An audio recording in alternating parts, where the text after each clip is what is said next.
అండి ఇప్పుడు ప్రసాద్ బెహ్రా గారిని మాట్లాడవలసిందిగా రిక్వెస్ట్ చేస్తున్నాం.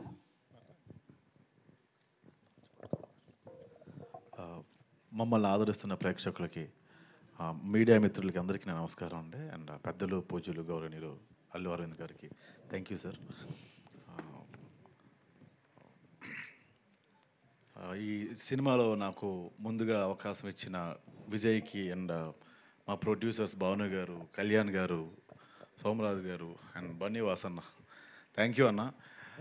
మీ అందరికీ నేను కమిటీ కుర్రల ద్వారా కొంచెం సుపరిచితమే అనుకుంటున్నాను. ఆ సినిమా ఒక ఫ్రెండ్షిప్ మీద, ఎమోషన్స్ మీద ఉండే సినిమా అయితే, మిత్రమండలి మిమ్మల్ని నవ్వించే సినిమా. మా మిత్రమండలి సినిమాని మీ మిత్రమండలితో కలిసి చూడండి. Thank you so much. ఎందుకంటే ఎక్కువ మాట్లాడలేను. థ్యాంక్ యూ అండి. థ్యాంక్ యూ ప్రసాద్ గారు. Thank you so much.